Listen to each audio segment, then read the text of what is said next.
ezikoza amawulire naye nga ngenda okuba nga njongera okubajjukiza nti COVID-19 mu ggwanga mwali beera nga weekuuma ekisinga obukulu gome nnyini kubanga totayaaya ku bantu batulina gy'olaga beera ewaka social distance yourself beera nga sanitizinga tukuume obuyonjo abantu bakuume tume kubeera nga batayaaya tube nga tulya bulungi twekuume tujja kuba nga tuwangula ensonga eno naye nga tume kugirabanga ekibonerezo obanga obuzibu bwatuuseeko wabula tuli mu kigezo kya Mungu yakitwetedde ffe nga abasiraamu tugamba Mungu atugezesezza yaleeta ebizibu yatembeera nga zino eno ate alina okuba nga nzijjawo naye Uganda bingi ebyatambula tulabe ku kibooko yakabye eggulo mu kibuga Kampala era nga abantu bakubiddwa embooko abakyala ebikoyi byabifungudde ne bigweri abaami babakubye ekibooko ne vesti ne baziyuza ebingi byaguddewo kati ensonga eriwo tekyali gamba nti nno ogenda kubanga ofuna fayini wabula ogenda kutwalibwa kitalya singa onovayotenga SOPs so bannayuganda mbasaba tubire nga tuweekuuma tube kubeera nga tukola ki nga tuyingirira obuzibu bwonna obwaguddewo bantu bangi abavudde ejja basobozi bavuddeyo nga bagamba nti bagala kubanga bayingira ekibuga lwampaka naye polisi negana nti ejja kubanga ebakola ki nga ebasitopinga nze goyogera naye wano my elder brother yafudde nga kitaba siziise sigenzeeyo even mama nga bamaze emyezi ebiri batandaba ekituufu nakusaba negamba mukadde muleke sooka omuleke omuntu yekka mu famire yaffe yandabyeko is our sister nagenza wa sister wange yani mugamba tize ekiŋŋaana okubeera mu bamonas naki bajja gamba nti I defied Museveni's orders naye sisange yayogedde ekigambo n'agamba muganda wo ne bamuziikanga omubbi mulambo ne bagusiraza ne bakola ki yakola ki nga no naye cannot defy abo abagundi abafino babadde baŋŋamba tusobola okukola convoy motoka yekulemberamu nekola ki I cannot fall into the hands of my enemies. Your enemies. Wokikolera bwoti bagamba mumulabe era ewaffe bakimanyi nti nze nina empisa embi is arrogant yeerowoozaako yekka but even when it comes to my biological children I conducted myself the same way. Tikati waliwo mutaani wange agenda kuwasa I told him yasasula obukadde 5 simanyi mpaka y'abantu bameka 20 people only. And I will send their spies to ensure they are 20. They are 20. If I get anything that they are not 20, this is me. Me when I go home, I work. Sidia yomere. Lwaki. Newakanyiza okubatalya emmere. I've survived the poison for. Newammwe naye otyayo okulyayo. Ate wewasinga okubeera risiki. Mubamonas mumusinga okubeera risiki. Because for me, why I have survived? I've survived because tuyina kye tuyita conspiracy theories. Conspiracy theories oyina ozikola nga oyina amagezi. The best topic today would be this newspaper. Why is it that COVID-19 is targeting prominent people? You would think that they understand. You would think that they get information. You would think that they have all the availabilities.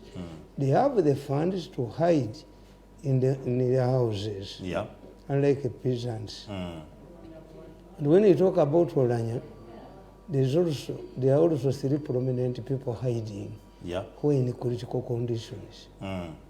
Kakati nze eyasoma conspiracy theory nkugamba COVID-19 started in China. Where did it start? In one of their research center cities. In Wuhan. Nembaandikira mu katabu. Whoever thought, because when I look at COVID-19 using my conspiracy theories, it might have been made to undermine the Chinese booming economy. Okay. Abachina bo kye bakola bakambwe printed new currency nze wali ondabyeko ne sente enkadde mbulamu obeera nampya nze mirundi beera ne sente enkadde obeera nampya the Chinese printed new currency nze sibeera na sente enkadde naye wagoba enkadde kati mu life yange anti nze nzikiriza mubiri kakati biri oyinza okuwa sente enkadde zibawandidde tebyagala bukadde the Chinese printed new currency era tewaliyo sente abantu bazisanga ku akaunti zaabwe ensonga esikukutambula the Chinese nayo mweri series of cities the Chinese kakati mwebabuuza nembagamba can anybody tell me why the Chinese targeted the blacks? Abachina kati nganza akiza mu conspiracy theories bategeera nti yatwala akawuka China yali black American. They targeted blacks Africans. China that has been accusing other people of being imperialists. China that has been a friend of Africans. Whom did the Chinese attack? Tamale, ogeza kutugamba tina COVID-19 yono yava mu America ogende China. Yava China ne kabakanyugira. Prime Minister wa Italy yazina amazina naga nti Chinese movie. Trump naga nti that is a Chinese disease. Yeah. Era Pompeo, you see for me, ntunulira nnyo quote abakulembeze ze boogera. Pompeo yagamba, the former Secretary of the United States, unless we get information from China, it will be very difficult to eradicate COVID-19 because the Chinese have not given us information. When the World Health Organization man tried to get information from China, Trump cut off aid to World Health Organization. Nze statement na training okusoma statement z'abakulembeze. Yeah. I depend on quotes. Nti bwe bakoba Pearl Harbor eyali president wa America yagamba we can negotiate but not forced to negotiate and we shall not negotiate under pressure. Okay. Prime Minister wa Israel Netanyahu yagambye if the people's destiny to us is to take us to the opposition, we humbly accept. Let us go to the opposition and fight this bad government. Kufu yagamba, we decided to come to court. Now that the court has pronounced itself that the elections were not rigged, then we must accept the court ruling. Waliwo bannange bendaba. Let him not come into my lane. You are admitting one thing. We are all drivers.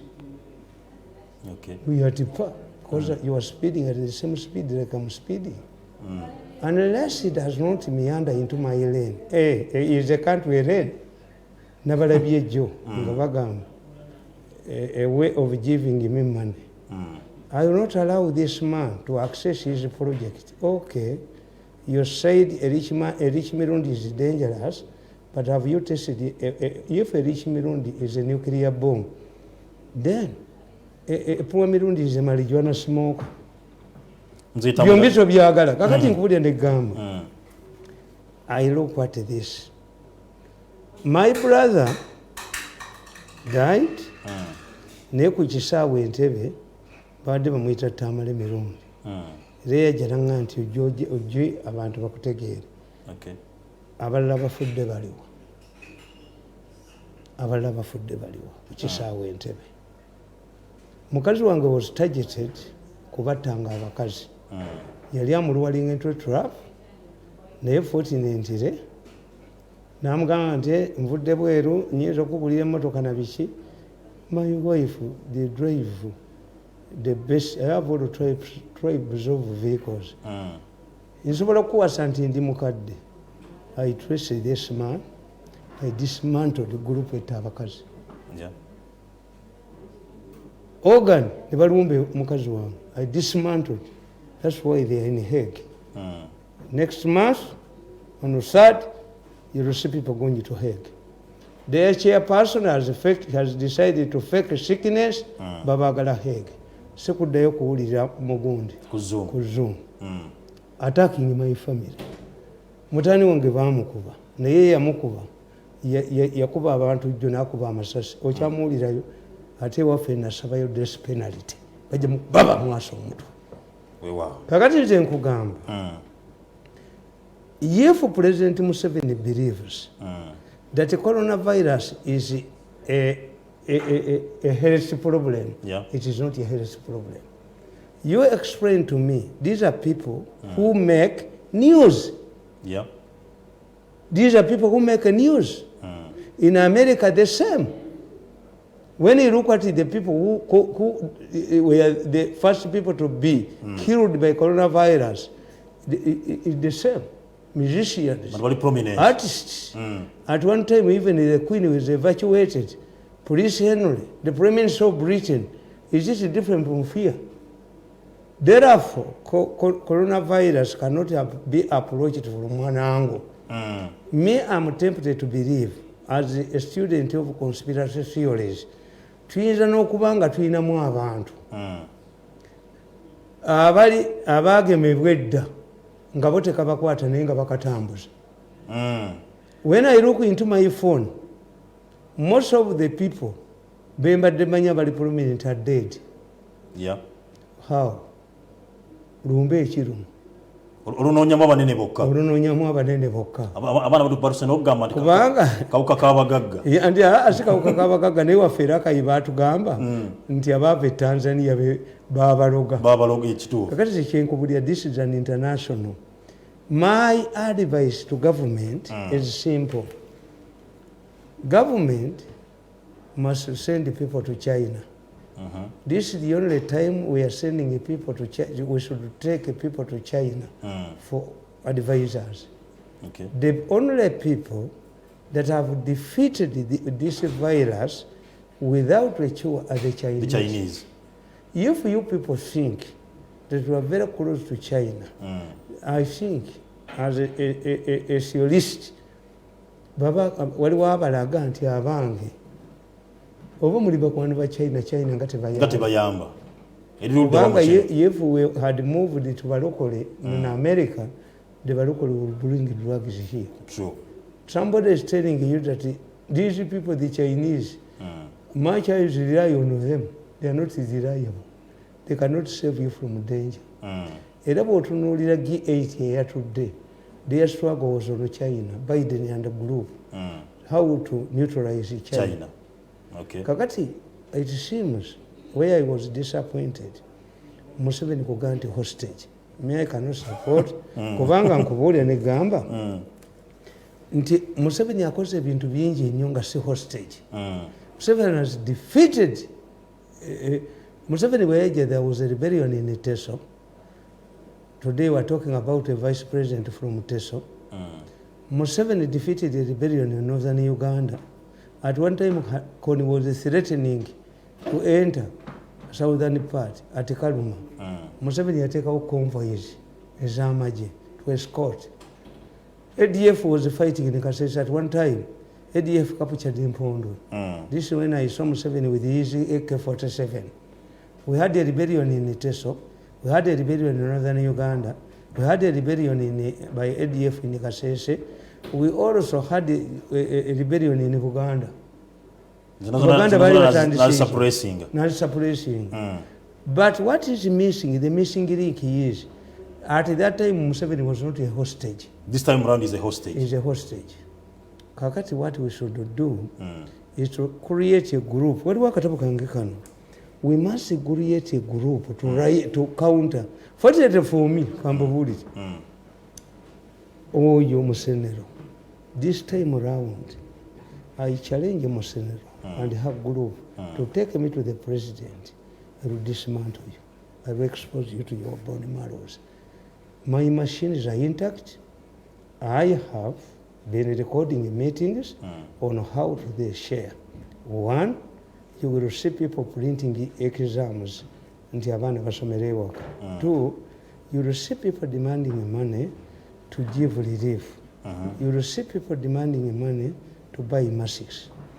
I was told, I heard in their meetings, watching even, that Diana raised the issue of relief before the president, and Museveni shouted her down.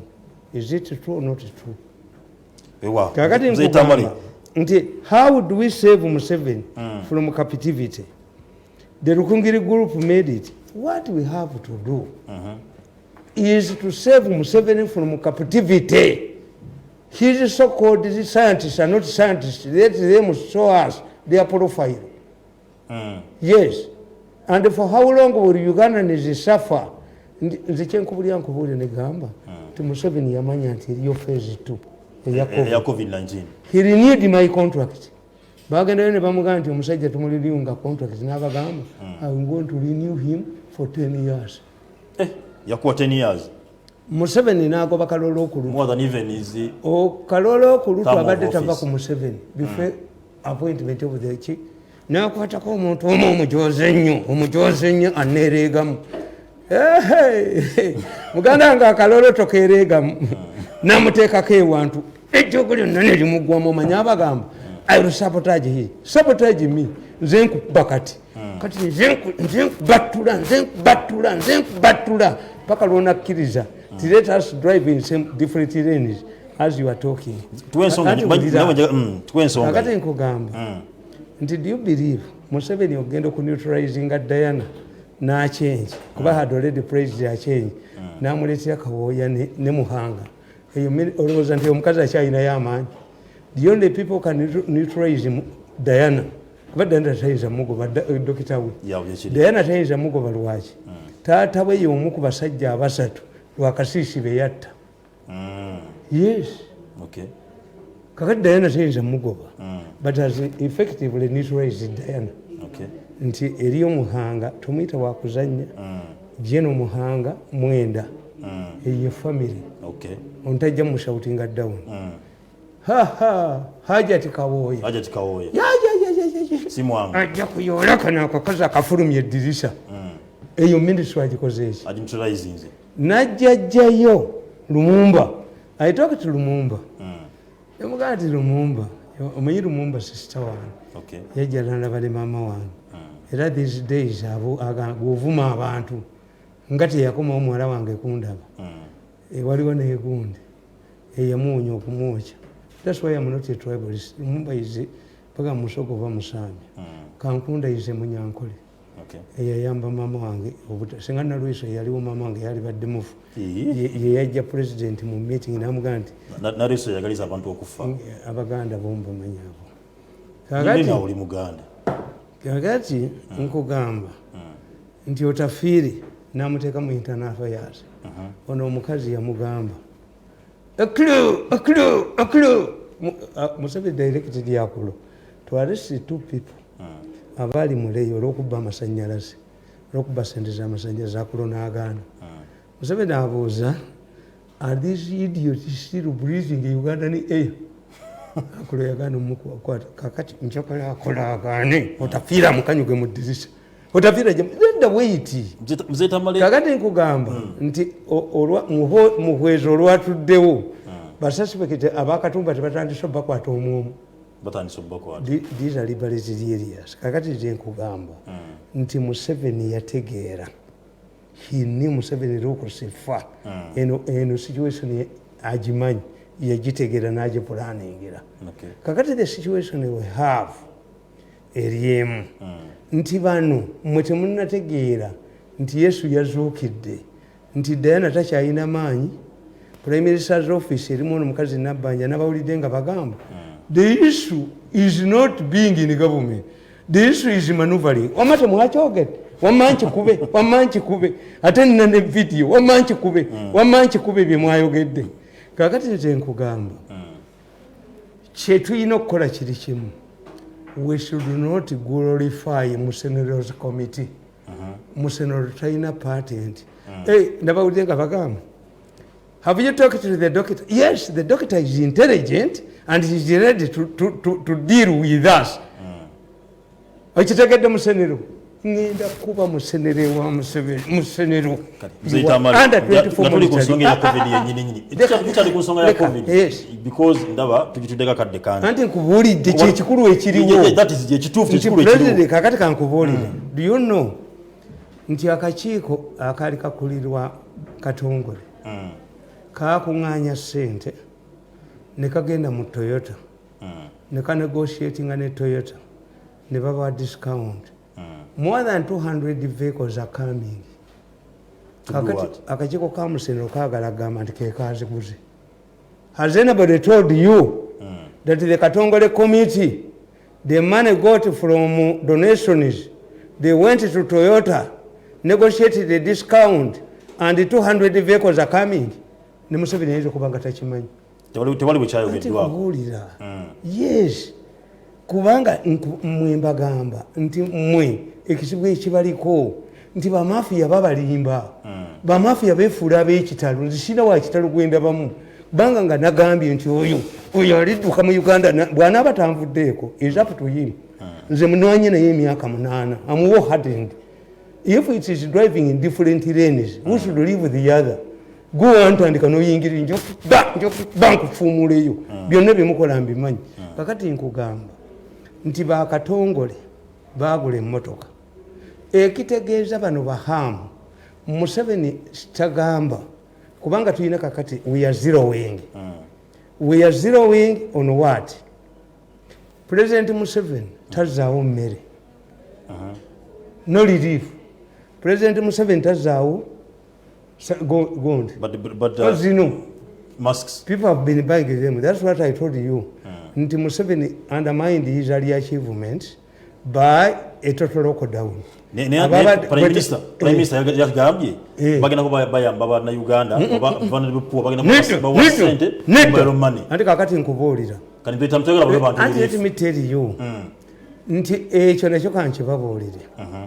President kati kiyo kitegedde. Kitegedde. The Katongole committee collected money, negotiated with the Toyota to bring us more than 200 vehicles. Yeah. Has anybody said about it? No. Because once you mention this, the 200 vehicles are coming, arising from money collected on the initiative of the president. Then they will not have the excuse of buying a new vehicles. Yeah. Musenero, tajja kufuna excuse ya kuba. Is the doctor cooperating?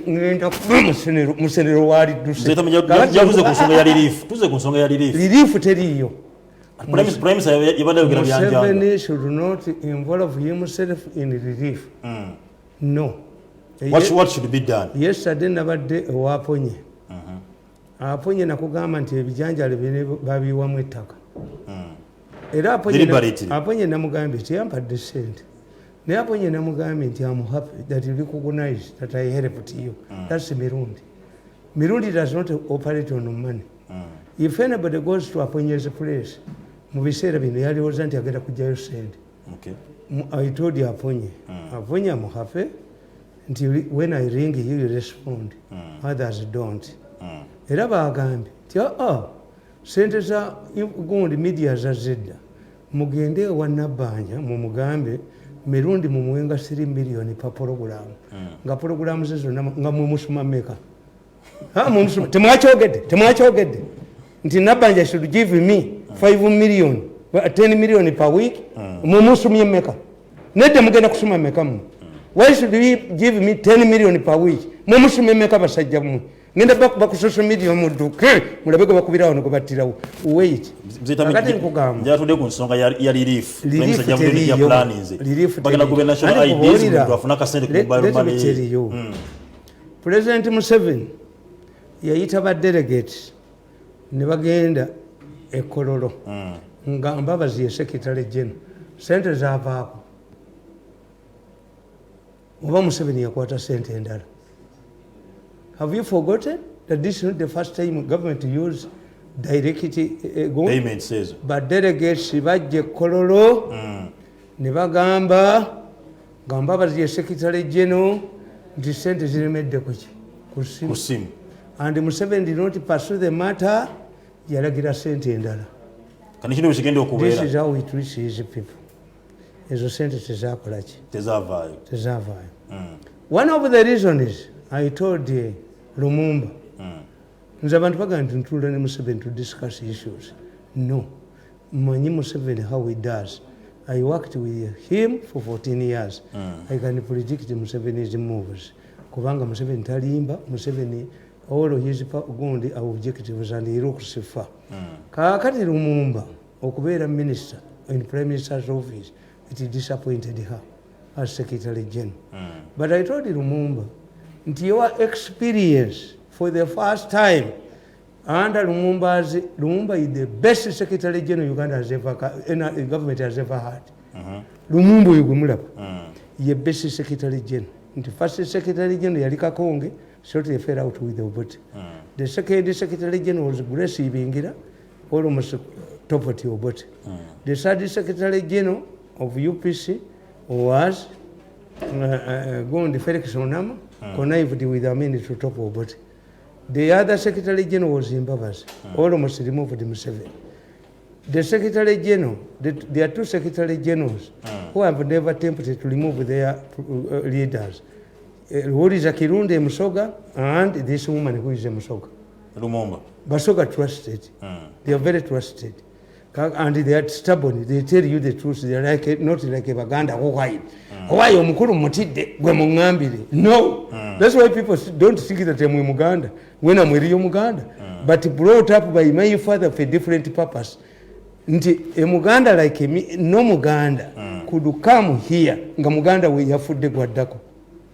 Kituufu. Nayenze nalemera Rwanda. Abaana bange babiri baafa.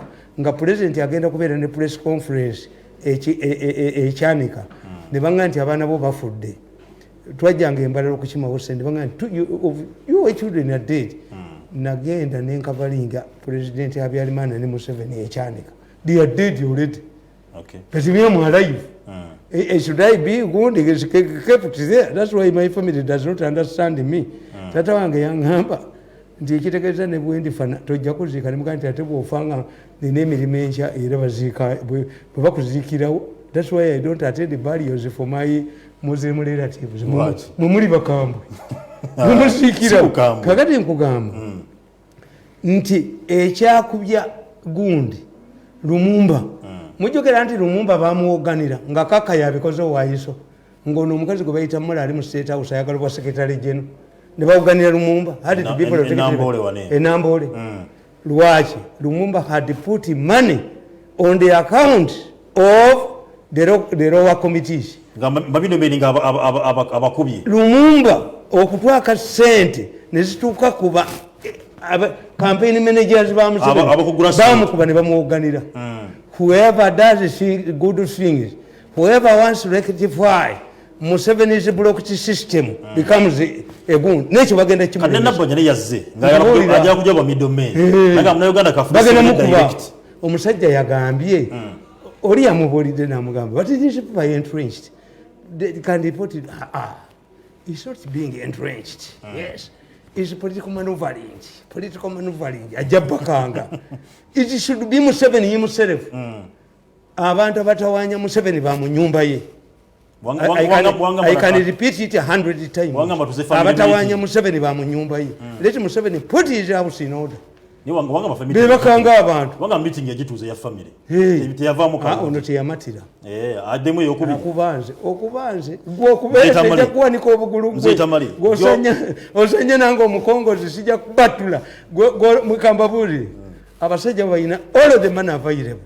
Lwaki ebyuma byange bibakwata ne kumacha kati bayina meeting mu Serena. Nimvudde wange ngambalabo. Temuyina meeting mu Serena mu. Discussing how to share Museveni's budget. Putting that aside, Mzee Tamale, President Javajuzi nayogera banatu ngayogera ku nsonga ya oxygen okuba nti mugwanga taliimu. Nako settlement yanamiriza ensi nti ekividdewo okuba nti kwenye Tamale mu ggwanga, we have no cylinders. Era nga agamba singa tubeera ne cylinders oxygen ajja kubanga akola ki? Bamulimba. You see, abantu abo nze mbasaasira. Tulina kye tuyita akazu. When a country graduates to akazu, muba mwakubadde ba mirundi bonna. Museveni era kayinaffe. Kati akazu mukuba abantu bonna. That's why Bobi Wine taliyo, Besigye taliyo, parliament eyogera I'm the de facto opposition leader in Uganda. Ate bakola ki? I'm more credible than any opposition leader in this country. I think I'm close in Museveni. This is why this country is in danger. Amaka agataliimu nze am creating opposition in my family. Omanyi nti abaana bange ntabuka nabo ne baboggola nenseka nze ntula wansi nenseka era bwe mala okuboggola nabo ne baboggola then we get a solution netukkaanya saagala ngako submissive woman njagala my wife is slap me but I cannot slap. Waliwo kizukulu kyange kika jajja bobobo tiaboggola bobogola. Yes, I'm encouraging this content in my family. Kakati the problem we have in Uganda, we are in a very dangerous situation. We don't have an opposition. We want to be opposition. Chivesi yebachi wa sente ne kiduka kubanga besi yeta to whom it may concern. Anti kubolide nti olutalo luli mu bo bennyini. Olutalo luli mu bo bennyini. To one wants to undermine the other. Olutalo luli mu bo bennyini. Where was the intelligence to tell President Museveni yeso nti tewali sirindazi? Omusajja agenda mu fumbiro. COVID goes through 3 phases. We are going through the second phase. Are we like other countries? Did we prepare ourselves? Yes. Nga mwina nze nyambala okusinziira ku mbeera y'obudde. Weather forecast. Era mba kubi Nigeria zisaba mawulire gamuga busiru. Nze mbeera nnyo ku TV okujja kuzembeera ku ngayingeno. Naye ndala nziraba gundi. Kati nga bwe nakugamba nti nali wa Kibuule ku ddina. Nga bamuyinsayitinga ne mugamba gwe yewayanga kakkana Museveni yamanyi byakola. Is a coach akutuuzizza. Waliwo coach wa Egypt yajjamu omuzanyi n'ayumba agenda okulaba ng'ate kubalesa ateebi. Coach akukkakkanyako. Yes. Yes, coach akukkakkanyako. Nze mukama wo bw'abayogera sometimes bannayuganda twewuunya. Ebintu bingi bazayogera nga naye gwe Museveni mumanyi. Muliza mpola mpola. Kati Museveni bw'amala okuga bw'omanyi ekitegeeza. Museveni bw'amala okuga nti amwe hostage abandagidde bakakiiko abaatulagidde tukuba mukazi ono tukakube tekajja kujjayo mutwe.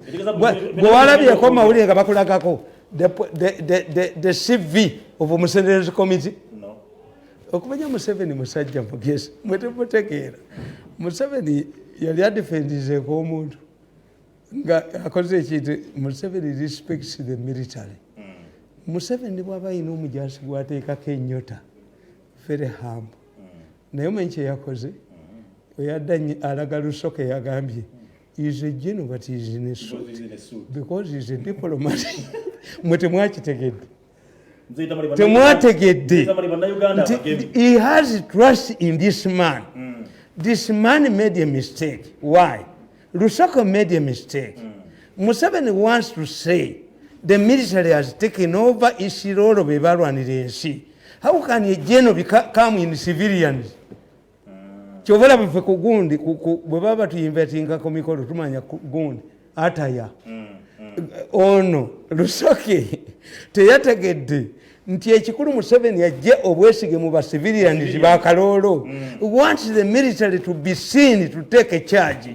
Yajidde mu suuti naye yamudefendize. Lusoke, don't put on the suits again. No, don't put on the suits again. Olatwali Belgium. Museveni agenda okulaba omanye abamawulire baavu.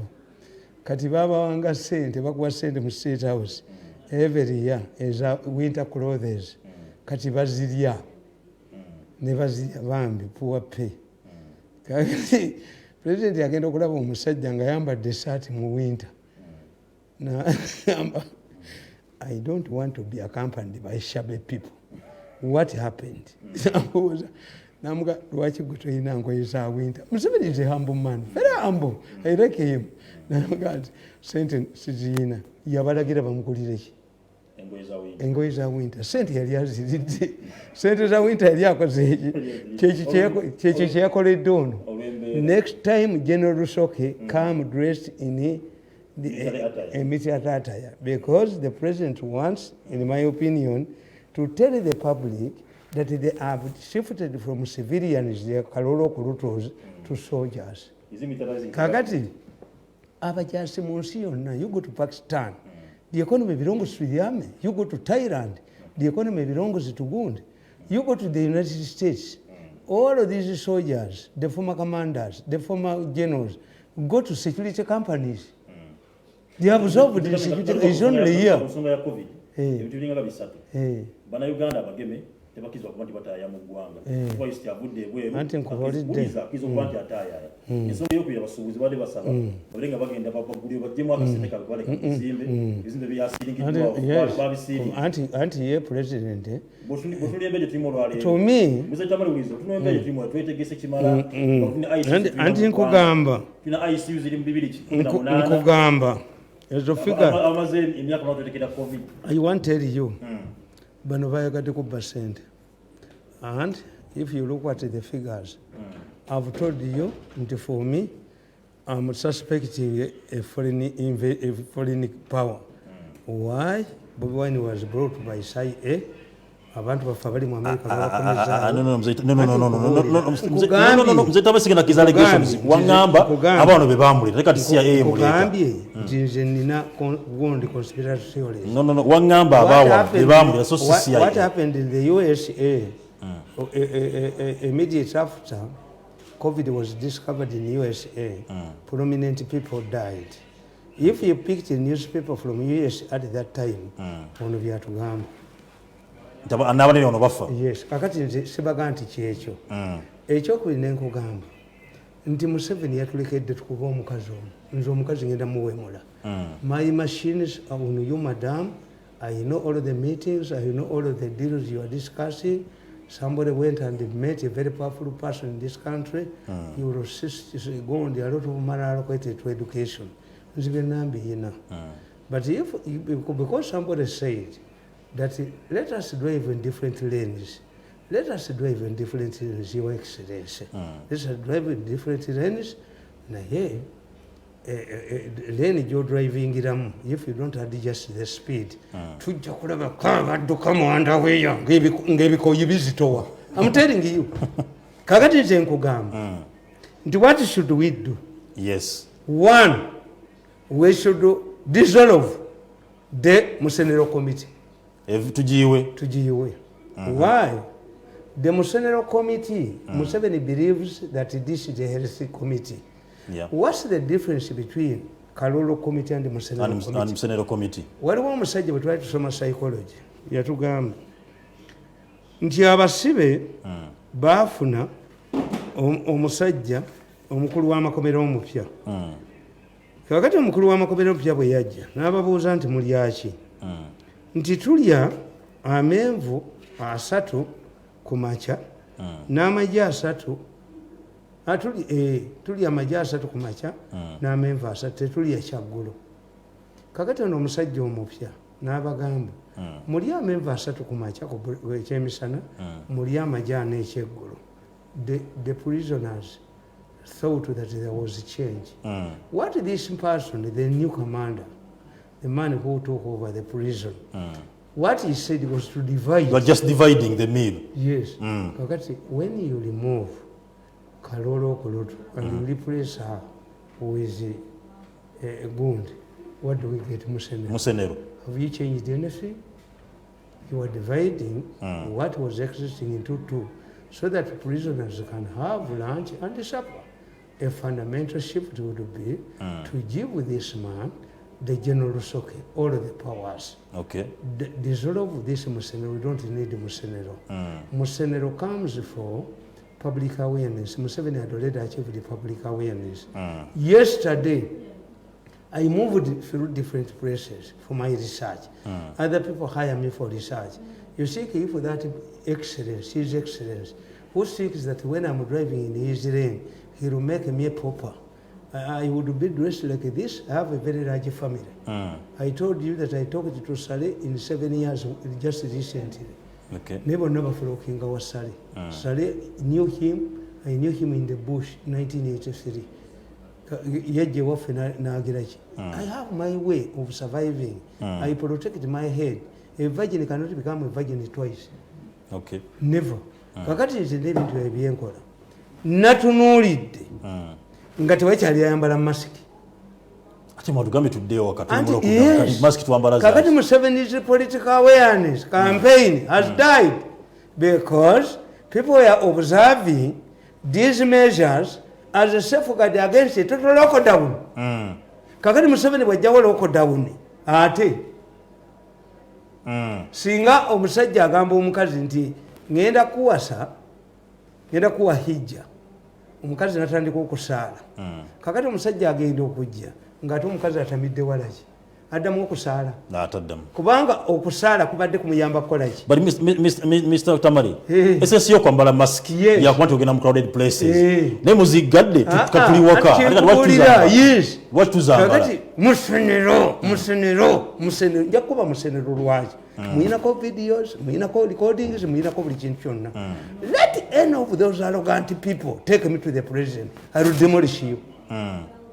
Yes, because ate ebyuma byange babisobola deterrent yababula. Second, let me ask myself, obutale bwasigadde nga buggule nakasero muggule wino muggule tebakiza bantu kugenda mu kibuga emboka ekaaba kati waki obutale buggule wena wati obuggalira ddala kuttayo omuntu omukyabike nabaga nti akalolo kajja enkoko ku magi. In 1848 in Europe there was a prominent man like Museveni, Martinic. When you read, anybody who has read the European history, you come across Martinic period and the Vienna Conference. Martinic underestimated the revolutions of 1848. To escape from Vienna, he left as a madman on a forged passport. But he had not created trouble. The problem was that what about the French Revolution? People had nothing against the king. In fact, people like Lafayette, bakola kakofiira era ne bateekamu langi za kabaka. But the king could not make reforms because he could not deal with the people who were creating trouble. And as a result, because of indecision in Paris, which they call Paris, the people converged where? Bava mu byalo nibajja mu bibuga. Why? Nti gundi queen yagamba ki? If you can't afford bread, you can try cake. Indecision yajja nowano mbalabawo bakwini mbalabawo not necessarily as a woman naye abajozi mbalabawo abatudde okubba sente za covid abatudde mu meetings abatudde mu ki human beings are the same. Mumubbe musome mutabule abantu buli kaseera mukole ki kakati nze gamba the way forward. Yes, mbagamba one, we should counter Musenero. Let professionals, medical professionals counter Musenero. Because the president admitted he is operating on Musenero's advice. Yeah, he's just a mere puppet. President Museveni went and visited the Vatican and found the Pope John Paul. He went there twice. Now mulaba. But Doctor Nababoza, Ntinga Aringa ebifaananyi byembadde ndabanga si bye binaga, they got another doctor. The president was told by the doctors of John Paul II before his death. Bush went there and got Alina Sinai because Bush was facing an election. The doctors told him, President Museveni, we got another doctor. Whenever you see that things are not moving, to choose what we don't change is a corpus. A corpus cannot be referred to another doctor. Kakati, what we have to do, having discovered that Katongole found collected money and they are bringing 200 vehicles out of Museveni's initiative, this must be taken over by people like Ham.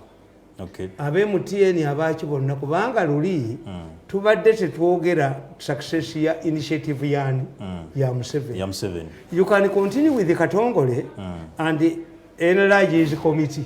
Okay. Abantu nga MTN nga baani. As long as the vehicles come, as long as the people know, the sente za task committee zakola ezabakamulegeya.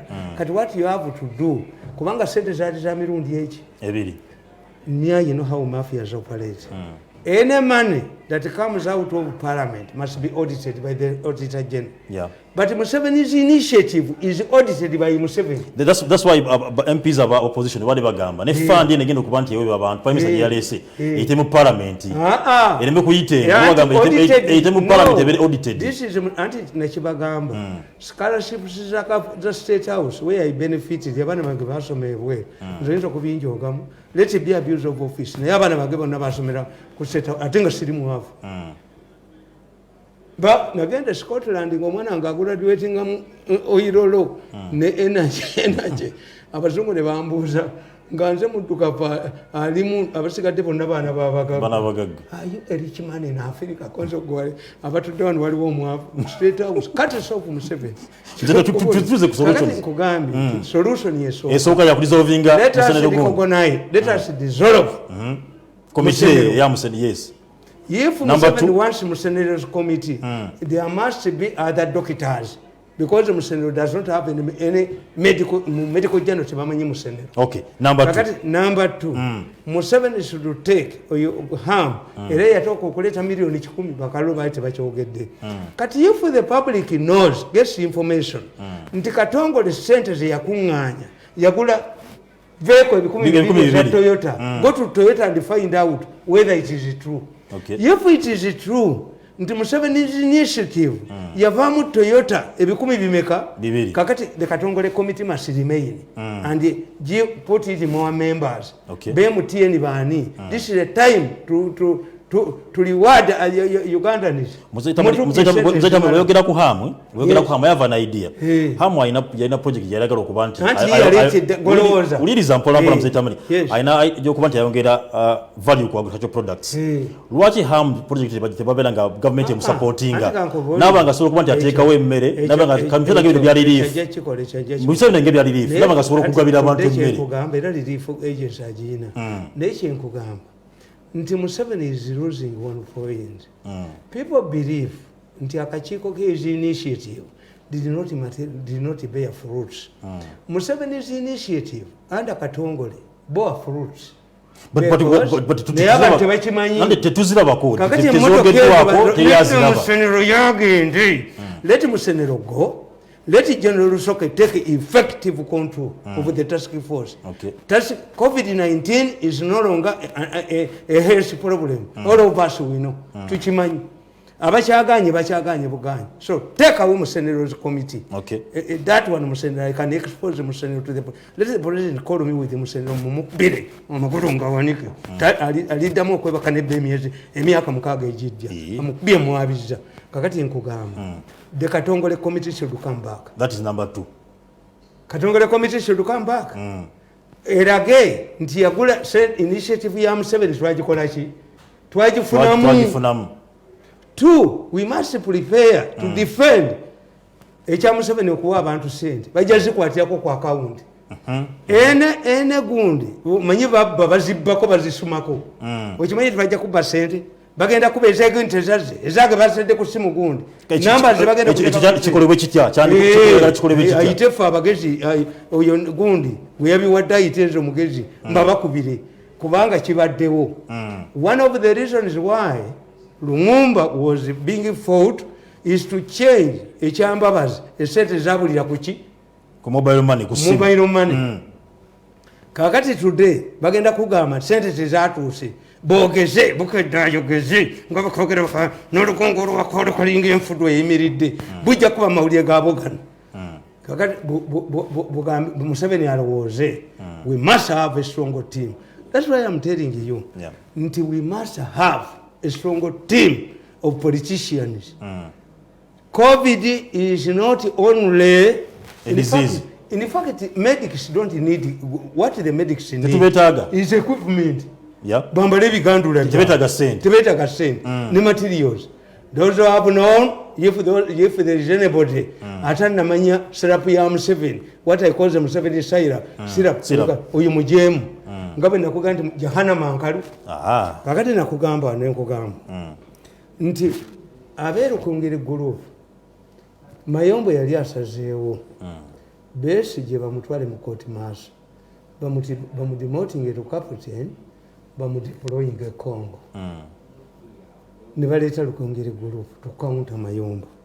Nakugamba nti by the time government kugamba Major General Muhwezi, who had been earlier censored by Parliament under Byanyima's influence, saw some political gain from Dr. Besigye's travels. It was widely believed that Mayombo was influencing the president's mind on Besigye. In order to counter Mayombo, another lawyer Muhwezi stepped in. In fact, the Rukungiri group was perplexed by Muhwezi's intervention. They suspected that Muhwezi had joined their crusade to undermine their unity. This is because Besigye and Muhwezi were not seeing eye to eye. However, Muhwezi was on a different mission. Our usual opportunistic Baganda politicians who never hunt for their political meat but wait others to kill and share jumped on Besigye's bandwagon. Some of the leaders, including Haji Sebagala, Matiya Nsubuga, Kenny Chams, and others, joined the Rukungiri group crusade for the release of Dr. Kizza Besigye.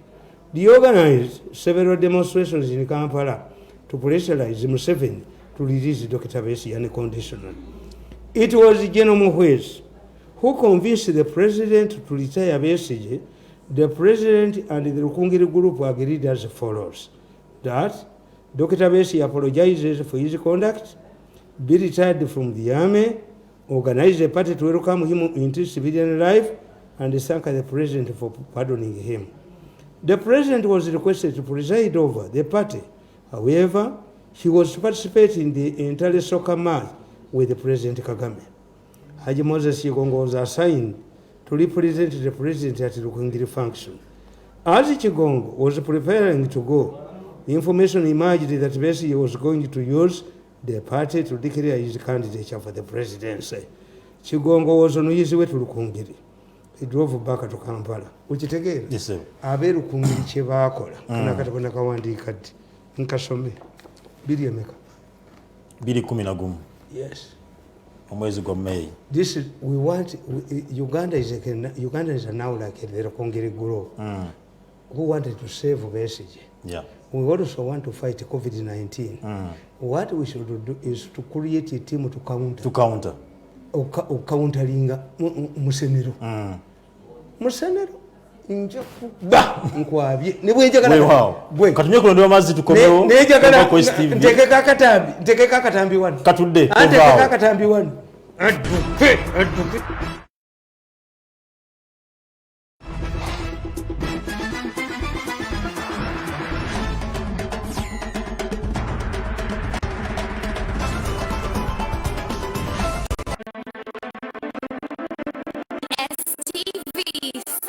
for fun. What is up, Kampala? Greens UG here, representing every Saturday, 4 p.m. to 6 p.m. with the unrated show right here on STV, where we give you entertainment news, exclusive interviews, top 10 countdown, and trailers, and by the way, we also give out free tickets. And all in all, the random ridiculousness, representing every Saturday. Let's get it.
butereevu kyalinafe Quest TV era nga bebaza mwena bakyekuumiddeko abayintana mangi abali wano ku lukalu lwa East Africa nsi yattu Uganda mbebaza omukyala Asha Namubiru nkwebaza okuba nti omukyala omugezi obeera ng'otugoberera nkwebaza okuba nti obeerako ng'obeera programu zaffe zonna Mukama akusasule mu kyosinga okuba nti oyagala era obeerenga obesigala ng'okyatugoberera Muzeeyi Tamale jo baministers bavudde ne babeera nga baalayidde naye kamaleko kamu nze bannanga abantu bampagira nnyo waliwo nnaku ezo yagenda ebweru n'aleeta engatto waliwo abaleeta amasuuti waliwo haaji yagulidde mama wange ente nusu bulaayi alhamdulillah naga nti oyo omukazi yazaala omwana oyo sendawula kanyo okututa efuma minisa sendawula eyimirire waffe amuwa sente naye kati takyaliyo kati akuze. These are people who compensate me. I told my mother nti tukyuse olugero lw'Abaganda. Abaganda baga nti azaala ekibya kiwongerera naye n'azaala omugezi amuwongerera. N'azaala omugezi olwo mu lukyuse n'azaala omugezi akola ki amuwongerera. Azaala ekibya kiwongerera ye yazaala mugezi kituufu ekyo. Kakati nkugamba let us conclude eyagundi ya covid kubanga abo bonna but in a minute kubanga akadde katuggwako kubuulidde nabagamba mu katabo kange kano era mpulira nti ono nabaweereza message nembaga nti waliwo alowooza nti I'm playing hide and seek nti I will never kneel before you gwe young man I will never kneel before you. Are you talking about the mirundi you know? I will humiliate you. You continue attacking me, continue blocking my gun, you will never see me. Okay, tumalize ensonga ya covid. Ejogo lyojoga abantu kuluno kuchojoga bajoga mwatajoge. It's not me. Nze Yesu si yanwanira entalo zange. Bali bennyini bolumbye. Bucholumba gwali olabyeyo akutaddeko ewantu. Owaye muganda wange. Bucholumba abantu nojoga nonya ku mitwe nonyalako. Waliwo yali akubye nakutusawo akutusiza. Bali abewange bakambwe tebazanyira ku mulukulu bajja babakuwanika omugulu goyinoko terisizi fire goyinoko kakanako obaba kubeba kuongere okufulenga farao kinakiganye I cannot allow a rich mirundi you allow then if you cannot you will get a mad mirundi akubire ddala nenda we yagijjemu kakati nkugamba nawandika katabo kano nembagamba nations are like human beings kaddi kabiri 12 19 July 2012 nabagamba it is a known political science principle that a setback is good in politics and success after success is bad.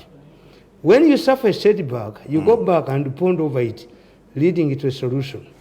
However, success after success creates confidence and one takes many important things for granted. In politics, an institution or a country must operate like a living thing. A country must assimilate, adapt, and discard. Religious organizations know this very well. However, for any religious institution to survive, the changes should not erode or undermine the core values. Otherwise, it turns into something else. If a woman applies cosmetics to the extent that her husband does not recognize her, then the cosmetics have not achieved their objectives. The role of the cosmetics, the Central Committee, would be to provide more beauty, but at the same time retain the original features. As you want, because we have to do two things. Yeah. We must stop the Museveni yakugamba. Tibosanga omuntu omulwadde nga ali wa accident. Soko musibe bandage. Omumereje omusayi bulema kukola ki. This is how we manage a country. A country like a sick person can be vetted, can be gone. Kakati nkugamba nti the role of the cosmetics would be to provide more beauty, the Central Committee, but at the same time retain the original features. Temugoba bantu kubajja ku mirimo gyabo. Yeah. Setbacks helps to awaken up people. They are like warning bells in a car or barking dogs. If one responds in time, the first wave, the damage done is little.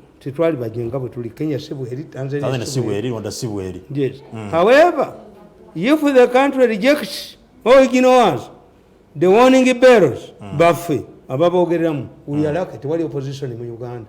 I'm doing more opposition work at the same time retaining my closeness with the president. Mu Uganda temuli opposition. I'm doing opposition work at the same time defending Kugamba. Let him continue defending Museveni. In fact, do you know why I've survived? Bagenda okunkuba amasasi omusajja omu yagamba munne, but this man helps the president, helps you by training Museveni. Ne baagala okunzita Lieutenant General Mukunde yabagamba mumutta mumufiiru. Yes, every time they gang up to kill me, nabano bemulaba abo babakatumba amala bakoba baki ababatujju batwale bakati ku benyumba za mirundi tuzijewo. Omusajja n'abagamba Mirundi is a journalist. Mirundi is a politician. Mwe mwegenzi wa Museveni ne mwetundayo. Museveni Mirundi nayogera ebyamu nakyo batulemye okutta era babawa miliyoni 6 ani alulina. Ewa Mr. Tamale yatudde ku nsonga ya new cabinet. Walabye olupapula lw'amawulire olukomyawo ekifaananyi ky'omusajja yali ku boda kikomyewo olabe yabulira ddala takyalabika nako n'eyokusirika byasirika ayina gwafaanana. Mwambaze essaati eyo muteeke ku boda teri lupapula lw'amawulire mu Uganda lusobola kukomyawo kifaananyi kya musajja ali ku boda nga ne bw'omutunulya bw'ati nga yeekiiseemu noddira ono n'omukiikamu nga bafaanagana kye baali bakoze naye abatemu baatuula kyobola nzikiriza nnyo mu shiriki abatemu baatuula ne bagamba nti eggwanga lyonna lirumbibwa but do you know nti mumwogera nti COVID attacks abantu abalina low immunity system even COVID neggwanga liyina immunity system kati COVID mu Uganda atugoyeza nnyo unlike Rwanda. Why? Our immunity system has been eaten up by corruption. Obusuma bwe butukuba wano. Corruption njeyogerako. President yajjo yabadde alayza aba ministers abalayidde abadde ku mukolo gw'okulayza ministers abaddeko eggulo yabasabye ku bantu tebakkiza ku bantu bali enguzi. Ne muzayita mecha neewunyisiza ba ministers abamu tebalabiseko ku mukolo ogwo era nga bagamba nti abamu balwadde nga Owekitiibwa Judith Nabakooba, Minister Evelyn Anite, Right Honorable era kati Minister omulamba Rebecca Kadaga, Margaret Muhanga, Okedo Olye Mire Babalanda tebalabiseeko mu kulayira okwo. Kakati kankobolere. Nawandika akatabo kano katabo kadde Understanding Mafia Politics, a handbook for NRM cadres. Nembagamba, this is a handbook of cadres. Nembagamba nti ekizibu kya Museveni is one, unless Museveni changes it, abatigumya ensi abaleese problem mu gavumenti ye bamu nnyumba ye. I'm honest. Ekyo kyogera. Yes. I'm a very honest man. Kigira mu ministers okulayira ku ministers. Ye Museveni alowooza nti ba minister bajja gaana amasimu agava mu bantu bafu. Bajja gaana enguzi. Tekisoboka. Enguzi eva eno mu bantu be. Muzeyita amalirika naawe. Waliwo akatabo kange kennina. Asike kano akatabo kano. Why Museveni cannot understand mafia. Akatabo kano bw'okasoma kakulaga, akatabo kano kakulaga nti President Museveni yaleeta 400 million yagamba nkugamba. The title of this book is Why Museveni Can't Understand Mafia. The members of the mafia gang first mastered the work methods of Museveni and came out with the following tactics. Okay. Tabasobola kubanga kakati yagoba ba minister agoba mukazi yagamba mukazi wange waliwo naye bamutambuza nedda wogo obokwata mukazi wenyini naye kati ya Museveni takwata kubabe. Museveni agamba bano temukkiriza. How? Once a family kasola ba family y'omukulembeze ng'egaziye it cannot control power. Mu family egezze. Kasa family egejja in a small country like ours. That's why me I have survived because the president realized that I'm his supporter. bagende bamugamba nti tomulindiwinga contract ye naga njagiriringa emirundi 10 ne bamugamba ebyuma bimujeeko biketta nti nedda bikettemu ne bamugamba ebyuma biketta opposition naga nazisibeerayo naye fomi nti amanyi kakati abalala bonna tebamanyi nti Nassali bamugobera ki baali baagala kubba ssente Kivumbi bamugobera ki baali baagala kubba ssente bo bwe bakutajetinga atawanye ensi talabwa Museveni atawanye ensi amumanyi bada n'emirimu nagamba awava obuzibu amanyiwo lwaki takwatawo ate lwaki ateeka bano ku ye Museveni alowooza nti baminisita bagaane nga bagaana batya nibo bantu lwaki takwata kuoli. That's why it is happening in Arab countries ti omwana omuwala gwe mujja wano musanga mu basiraamu mu buwalabu tebakkiriza bwenzi bwekiri kakati ono omwana bamukwata omukulu n'akwata negundi n'akwata tasobola kwogera kituufu era omuwala munnauganda kasaafuna olubuto abawalabu bo kye bakola bamuteeka mu kkomera n'azaala omwana ye ne bamudipootinga omwana muwalabu bwekiri. This is what Museveni is doing. Nabagamba nti omukulu w'essomero yayina abaana abalalu nga bafunyisa abawala embuto aga babakutte okutuusa abaana lwe bakwata bazadde b'abaana be boonoonye fe basajja bano be bajooza akakundi kano katasobola kukwatako kano bati bajja kweyiwa mu luguudo bakatwala emisini. That's why I had a phrase, this is not a power, is political maneuvering. Nga wali akyakala akola ki kubanga yamanyi nti ye tamukwatako. Kakati nkubulya negamba let me read from this book ebirala biveeko ekyo tebatugere nkugamba alleged massive corruption at the rural electrification agents, REA. The Inspector General of Government received a complaint with allegations of massive corruption at REA with regard to the design, supply, construction, installation of electricity power lines in various regions of the country. That, as a result, 29 power lines failed and had faulty equipment causing power shortages. From the 29 power lines, the Inspectorate of Government sampled and selected 6 power lines that allegedly had the highest number of failures and all faulty equipment for investigation as shown below. Chitugumu, Palabek, Lira, Apala, Alloy, reference. Kitugumu olaba zino zonna enguudo Museveni sente azitaddemu sente ez'amasanyalaze ayigigi abuuliriza n'akizuula nga bino nga enguudo zino zonna layini z'amasanyalaze baazibadda naye nkugamba the investigation carried out revealed the following. 1. REA contracted the following companies to construct the power lines above. A consortium of MS Limited, Projects Limited, MC Mulinga Holdings Limited, MC Power and City Contractors for the Gitugumu, Palabek, Bamanyidua. Company ezaba zimanyiddwa. MC Meridiana Series and Service Limited for the Ibanda, Kabujogera Kawenge Power Line, emanyiddwa. Double Z Maintenance and Engineering Limited for the Ibanda Kazo, emanyiddwa. KEC International for the Masindi, Waki, Bulisa, Power Line, emanyiddwa. REA contracted the following as consultants to supervise the execution of the work on the selected power lines above as indicated below. Engineer John Aboti to the agenda for Kitugumu, Palabek, Lira, Apala. MC Multi Consultant Limited for Yibanda, Kabujogera. MC Power Networks Limited for Yibanda, Kazoru Shem. Upon the expiry of the defect liability period, REA handed over the lines to the concessionaires. The agents had contracted to operate and manage the lines listed below. The concessionaires, together with the REA, are responsible for repairing and replacing any faulty equipment. PADA, ABIMU, Multipurpose Electronic Cooperative Society, for the Chitugumu, Palabek, and Lira. FADESAT, Engineering Services. There were several defective polos. Gana amakampuni tekamanyi batutte mu kooti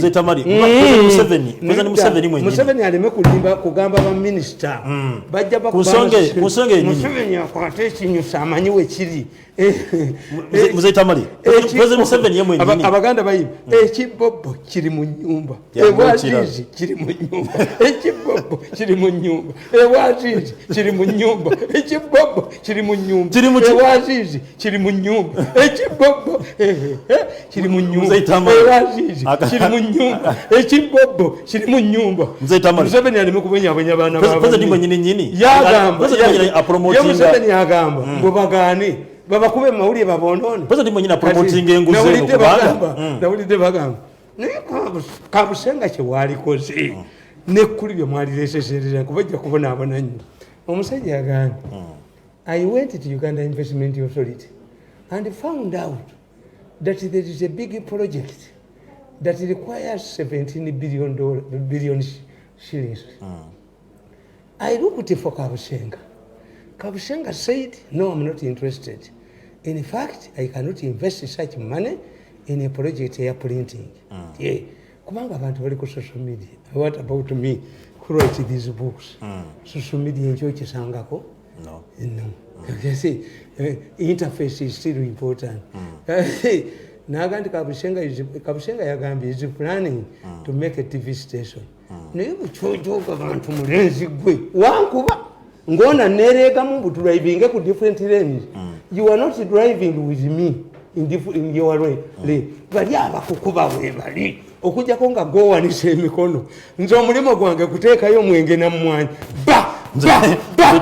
tukomeo nebakube jogo ne bali kumala atente nekyemfiiro tukomeo kusonga yenguze President Museveni yemwe nyina alibikanga ya supporting yenguze lwajumpuliriza bulungi wano twalabe reaction yalonzo omukyala Alice Kaboyo okuba tabera state minister for work triangle nenga to omukyala yaliko mu implication yaliko mu nsonga ya gavi eranga mbwe wenguzi yaliko no muntu omulala mwennyini Jim Muhwezi ne yamondo wa minister karaga abanne bagana enguzi kana abaji yakeda abongera obukulembeze kitegeeza ki Kaboyo avaawo mutemanyi family matters nze omukazi asobola okunyigiriza ne muwa check nga amunaba kubidde simu mugambe tewali sente n'amatira. Family matters. A leader belongs to a family. Kaboyo what you don't know. Kaboyo one, you can investigate. Two, Kaboyo unlike there are things that are similar but they are not the same. Muhwezi yali musajja mugezi. Muhwezi was never convicted. Yeah, big guy. Muhwezi ye yagamba kubanga ono Mukula. I heard of Mukula tena nwanyiza. Mukula bamulimba. To send the first lady ye yazitwala. First lady's office. Kakati Mukula jenga tamanyi kube simu yava mu State House ne bakubira Muhwezi simu. Muhwezi simu n'agikwata nga Mukula because of his flamboyance gwe bakolagana ne first lady's office. Okay. Ye Muhwezi ng'amanyi implications. Kakati ono Mukula ne bamugamba twagala $2,200,000. $2,200,000 bwe bakuba essimu ne bamukubira ne bamugamba nti ziteekeko n'aziteekawo ne batuma omuntu n'azikima. Kati Mukula did not know that the money was not delivered to the first lady's office. Okay. Not the first lady but the first lady's office. Yeah, the office. Ye Mukula teyina magezi ga verifying and Museveni saved Mukula. Okay. In spite of his assassin nti ayagala kuvuganya Museveni yamubonyabonya. I went to Mukula omukazi gwe yawasa amujja kaliisiso ewaffe ku kyalo. Mukula one of my fathers-in-law yali paralyzed nga akubiddwa pressure. Mukula n'amuwa akagaali k'abalema. Some not talking about somebody I don't know. Okay. Mukula recently ali bamuleesa ajje mu lukuŋŋaana lw'ababbi. Ababbi ne bamulinda ku kisaawe Kololo teyalinnyayo aba yajjira abasajja abambadde galubindi enzirugavu Mukula yayitiramu ku Diamond Trust n'adduka. Kakati Mukula sengenda mutunuulira the MP for Lukama should go to the dock first. Yenga alowooza nti agenda kubula kayinga Museveni ku first lady. Tamanyi nti first lady sente teyazifuna. And it wasn't the first lady, but it was the first lady's office. They were different. Mukula yali tazaawe kuba muvuzi wa nnyonyi wa senior 4. Yes, kakati Mukula bamuyoola. Yenga aga nti the MP for Luham should go to the dock first. Nentunuulira Mukula nagenda ne ngamba Amelia Kyambadde timukula Black is around nti first lady yatwala sente. Why don't you call mukula ne bamuyita mu State House yawaabiranze nga tamanyi nze namukoledde. Mukula bw'atuuka mu State House agati banne tuyina ekizibu. Mirundi avumya abalokole bamalawo tyavumya nti Pastor Kayanja lwebeera mu bino ebyallegation Kayanja alanga myati night ne muga Kayanja there is no way I can help you because the president does not believe in homosexual. Oba ina allegations era nengenda ku channel 44 waliwo omuvuka bamuyita Kanaala yeefudde ow'ekitalo simanyi deputy mayor bagenda mukubaba mubete nti omutwe Kanaala gumira obwavu bwo bwobaddemu anybody who knows Kanaala ne Kabuzi awewaza naawe bagenda kuba Kanaala n'emmotoka bagyokye lwaki waliwo omusajja mukadde bamugobye ku mulimu n'afa Kanaala abadde mu bwavu gwe epopa kakati Kanaala yali akola mu channel 44 ne baŋŋamba nti toyogererako wano akulo tayogererwako wano era bw'ogoberera abapoliisi abakola mu sayidi awasirizeewo Akayanja kakati mukula bamubuuza Mirundi avumye abalokole abavumidde ku TV ki ku radio ki nti ku impact eyapasa Serwadda ti bagenda ogyekeberako nga Serwadda yayogera mbandi wange mu kyalo ku faamu yange nga Ameri yankubira essimu Mirundi where are you bonze ndi ku faamu yange but you are abusing people. Ameri, I'm tired. Tired mukunkubira essimu. Never ring me again. No. Isi mukula who is making allegations. Okumanya nasanga mukula nangamba. Nsonyiwa muganda nge nange nadengo badiru yange. Kagati nkubuulira ne gamba. Nti kabayo ye yali convicted. Ye yali convicted nakiriza nakola ki. Nasasula nga tamanyi implications. Tuyina kye tuyita molo tukiyita mu constitution. Ekyo ekyagobya mulindwa biri mu maaso moral turpitude tuyina ekintu mu constitution bakiyita moral turpitude ti moral turpitude kitegeeza gwe toyina bwesimbu bukufuula ki obuweereza kakati ye bambi omuwala oyo ye was honest kati president yeyina omupadoninga because the president can pardon you to serve a sentence singa president yamupardoning nti was a younger gundi ne mulindo wa maaso bwati bwe yafiirwa president yamulondako okubeera spokesperson wa government nemuga nti ayina this problem simanyi you must serve how many years kubanga omulamuzi wa Uganda yagenda n'akola ekyobusiru omulamuzi wa Uganda yakola ruling nti the vetting committee is only restricted to academic papers. What is vetting? Waliwo omulamuzi Ekiryandongo yasibye baganda release them before attack. Mzee Tamale release them, release your brothers and go. Bamisazibana abayiseewo baganda b'omulamuzi bazze wange ne bangamba even 2 days ago you are arrested, they are fighting over land. Why don't you sit down a judge to harass his family? Bamisazibana abatabaddewo birisi n'abakooba even nate n'abalala mulimu abayina olugezigezi tebajja kugendera mu kibinja baagala baddeyo okwokubiri kubanga you look what is the law.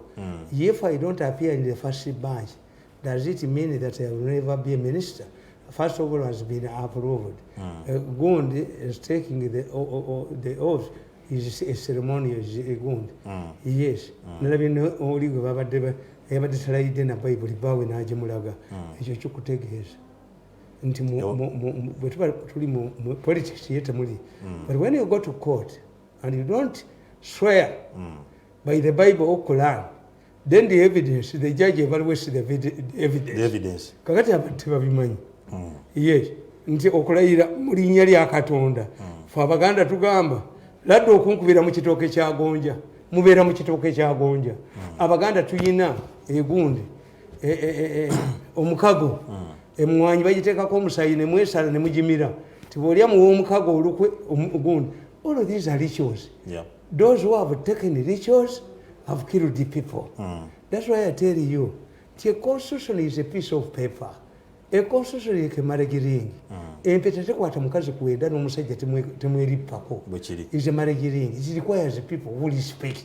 Nti me, I have never taken any oath somewhere. But I'm not a thief. I'm upright. Why?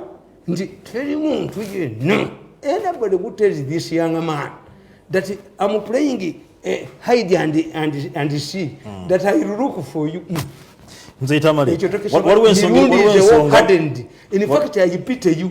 Ekintu kya mumugenda kisuula ebikoyi bizitowa. Mujja kudduka nanda weyezokka. Amuteringiyo. Ni amuteringiyo. Oba muli sente za covid oba muli zaki oba muli zaki. Nena yise natete gulu. Ng'abantu bataddeyo ebintu byabwe. Abantu balina embukuli mu maduuka enkoni. But owalako defense n'amala kubayo omuntu omwesasi ne bw'ataba musiraamu bayingira n'ejjeneza. Kakati nze mbabuli ambagamba. Let us conclude by saying President Museveni should not be tempted to buy relief. President Museveni should not be tempted to pay money for nti abaana basomere ewaka. It will be the same. Abaana omuzadde atasobola kusomesa abaana be mwenna muli ku level yemu. Even olonda abaana bali funded abali mu university wa Makerere by international students bali awo bakaba babalokinze down. Any proposal of releasing billions for newspaper goon. First of all, newspaper mbazitwale ku masomero kwenyini. What type of brain do you have? Obanga abaana bonna tebasoma ani alisinga munne tewali fenna batuyimiriza kujja ate anasooka munne ewandu. Museveni should not accept relief. Museveni should not accept any proposal from anybody how powerful she is or he is nti bagule ebigezo by'abantu nawulidde babyogerako.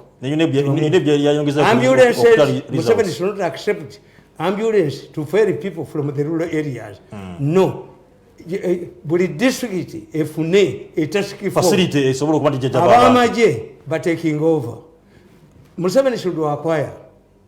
I'm humble advising Chinese advisors on how to handle the disease.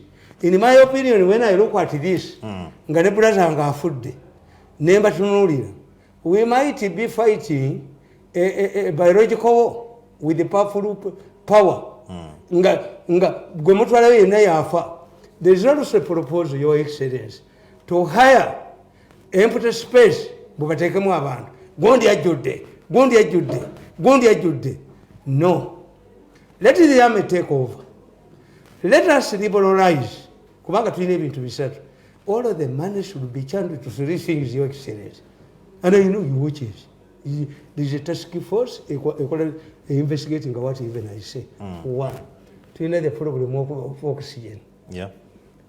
To know the problem of oxygen. Oxygen, we should not trade the inserts. Over there was a company by who, because we cannot now tell of oxygen we yamuleeta kubanga Dr. Diana yali tubuulidde oba a contract committee nti company gye bawa okuleeta oxygen teyamuleeta kati betubiveeko. Museveni bwe basanga ssente ku Mbabazi nga teziriiko, Museveni muwala wa Mbabazi bamuwa okukola yellow book yasaba biliyoni 6. There was no yellow book. Bwe muti bwe mukola timumubba ekintu kyammwe mwebyemu ekapaka lwekiriika nenda baddukira muwanda weya nja kulaba kaddukira muwanda weya omuvubuka ayina galubindi addukira muwanda weya badduka ngaejjoogo lyonna ligenda limufulumamu kati mumusuule ekintu kyammwe wemaase engundi muscle the director of these funds on one thing. In fact, me I believe even money okujjako to support media, even money released for publicity is useless. Museveni had made political awareness. Yeah. 2, no money should go to relief. No. Nezo sente zibaweereza ku masimu zijja kuleetera omukazi obuziba kubagane nebba batingane. Even that is a wrong to go. We must shorten the period of going back to work. We must learn to coexist with the COVID. COVID is not going to go. Mukute ku sente za National Security Fund. Mukute ku chichi. We are helping thieves. Let Museveni solve the bottlenecks. What are the bottlenecks? The bottlenecks are oxygen. All the money should be channeled to bring, not wound, sibafere. Mukole sustainable oxygen. 2, find a drug to treat those who are sick. Okay. 3, instead of bringing everybody to Mulago, nedda mukole centers eruddawa amagye gateke center mu district ezenjawulo so that we depopulate Mulago we depopulate not everybody should instead of concentrating how many people die on their way to Mulago Why should people die on their way to Mulago? 3, relying on funeral companies is wrong. These are money makers. Let those who have money pay for funeral companies. Let the money that the government is spending, because once you concentrate on the district, people will not come to Kampala to die in Kampala to be driven by funeral companies. Baja kufira ludawa. Mukubo. Eri babereri ewaabwe. Tujja kufuna companies for the Kampala. You reduce the cost, you equip the district, and you deploy. Once the drugs are available, let Museveni accept. If he has Chinese friends and Russian friends, let us show that solidarity with us by sending drugs. Maybe the drugs are administered badly. Kubanga bakugamba bebagema bonna ate bebafa kyekidusiza abantu. Let you clear the air. Is it true that those who are dying, bebagemebo, people are scared to go kugemebo? Bwekiri. Kakati n'ensonga y'abantu batugenda malwaliro yafa. I believe Museveni should dissolve parliament. We don't need it. The money should be channeled to Museveni should also dissolve cabinet. Sikubagoba babere waka tufuneyo kitchen cabinet baminisita nga batano. Let us make sure that all of what we are doing is centered on General Lusoke. Omukazi ono agende, omukazi namuwulidde ne banne, omukazi namuwulidde. The doctor is intelligent, he is ready to play ball with us. Awo Museveni afudde. Nze Tamale. Gatumaliriza. Njalo yambe abantu bali babuli abasajja mmwe.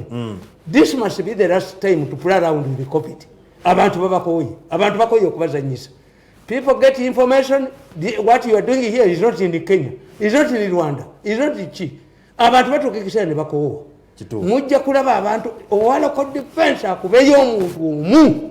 Akube sasa omuntu omu. Ojja kulaba abaloko defense nga badduka emisinde nga tebali mu mpale.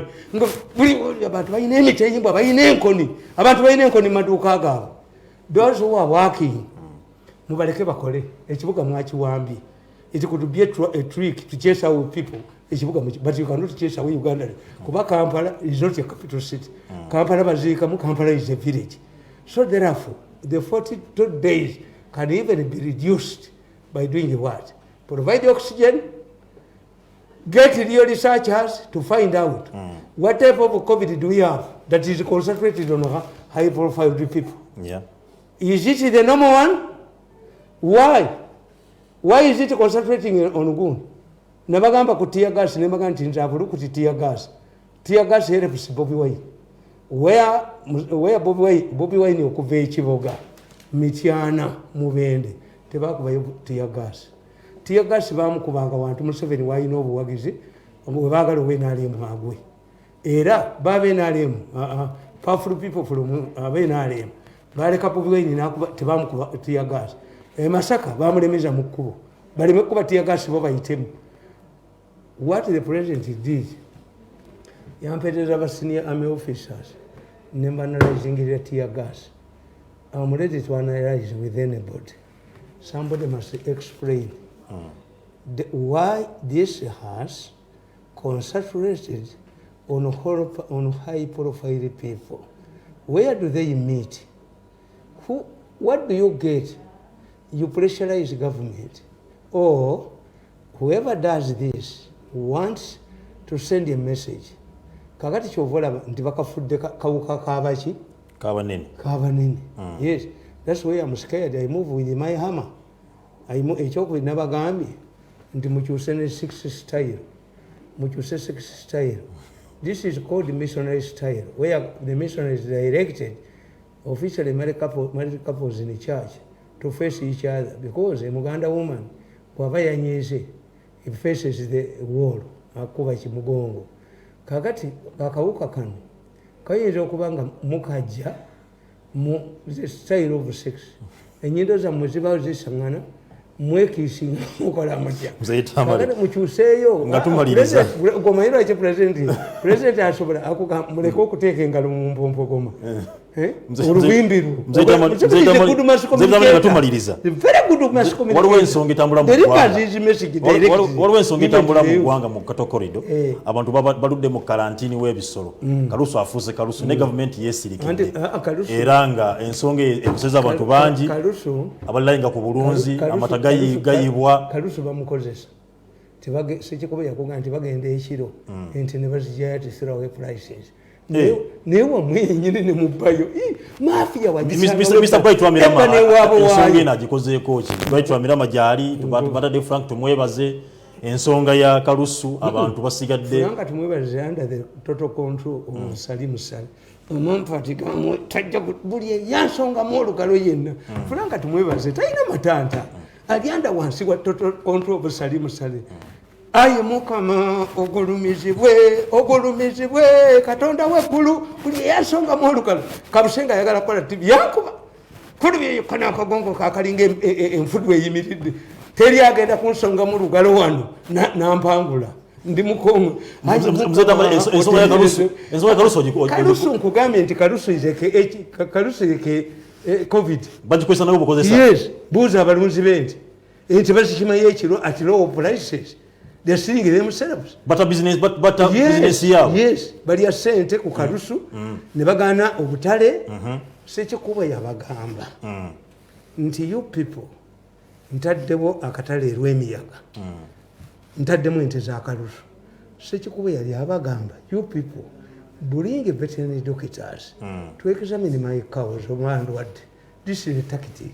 Okay. Gwe kamba bose nze tata wange yali muguzi wanti twalina bucha mu kaliisiro nga tuwera mu 10 nze nali ngoba ente olw'okufuna ssente mmanyi okubaaga ente si lwakuba ti poverty ndayagala nnyo okukola okunoonya ssente kakati kambabuulire ente ya Kalusu twagifumbanga ng'ogitunda obala gifumba omusawo bamuyita Magemo yajjanga. That's why for me I don't eat a liver bwe twamalanga okubaaga ente ng'ekibumba Magemo gyakikebera ng'ente bagikubako stamp kakati Magemo bwe yamalanga okugenda nga tulwana n'ensega ng'ekibumba tukijjayo nga tukyokya kimyuka nnyo nze nanoonya ssente okuva dda twesibanga emigwa gy'eggundi nga tatange musobozi wante naye nga nziruka yeewaka yalina omusajja azisubula nga bamuyita China nga yeesala ne yeetunga ye tatanga tagenda naye yalina okugoba ente tuzijja ekyawaganya tuzireeta nga waliwo ente gye bayita kaganga abalaalo bagiwa walagi ne bagiteekamu walagi ekyakala musana bweti naye walagi wagigweramu ne bwogyokya tetambula abalaalo baddira walagi ne bamuteekamu eyo kati ebyo nambimanyi so ekikuba challenge them kamba buli basajjamu mulimba amaliba for the first time gaagwe ebbeeyi when cattle keepers are in power. Yes. Omusuma talina waatasuma ye mwenyini yebba omusuma talina waatasuma goloza more popular in Ankole than in Buganda. I'm more popular in northern Uganda than here. Era basinga okubonabona n'ensonga eno ya Kalusu amaliba bagatundawa Museveni yagenda okujja mbuyinza nga abantu batunda amaliba gundi basajja balaba yagaggabalya ku maliba who buys maliba now mbwe ennyama abasajja abakinjaji bakitaddemu faludon omukinjaji ateekamu ati ennyama faludon eruzinga weyiti kuba faludon wambafu akakajaza bantu buli wamu wonna ne Mwankole banyiivu buli bantu wonna bayiivu abasuma bayitiridde President alamula kunene omusajja mulaalo era mulunzi mugambire ku bantu ayambe ku balaalo abayambe ku balaalo ensonga ya Kalusu eno berenge gonjolo abantu badde batunde ente zaabwe batunde amata gaabwe gwesooka otegeere minisitule eri mwana mulimu Oweekitiibwa Bright wa Mirama Honorable mulimu Frank Tumwebaze yagenzeeyo salaamu yino abo balya ssente z'enziga abo Museveni abayina nabo bakafunza kye yabafunzizza abo bali wansi wa ssale Tumwebaze adduka misinde nze muwulira ayogera eggwanga mwaligabanye kati buli omu alinako kapaati kafuga Museveni has liberated the ministries Tumwebaze taliddamu kujooga bantu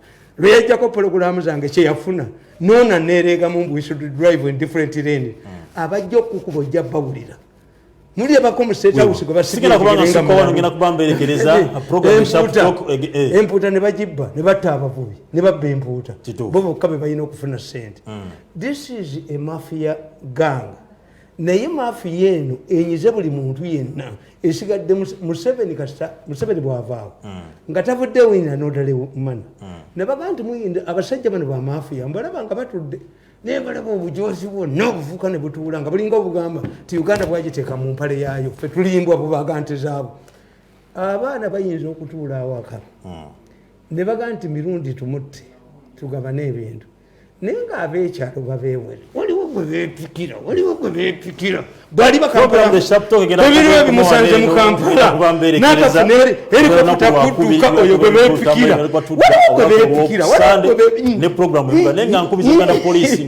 waliwo gwe beepikira mu nkola mulekera kubanga abantu b'emiggo ekibuga abantu mubaleke obutale bwasigadde buggule abantu baleke bagende mu kibuga bakole n'abagadde wakendi nga muzisaddeko welding nga muzisibye banaye abantu bagire maali yaabwe kubanga kigenda mu maaso mu ggwanga bali mu maduuka n'enkoniza balize ekintu ekyo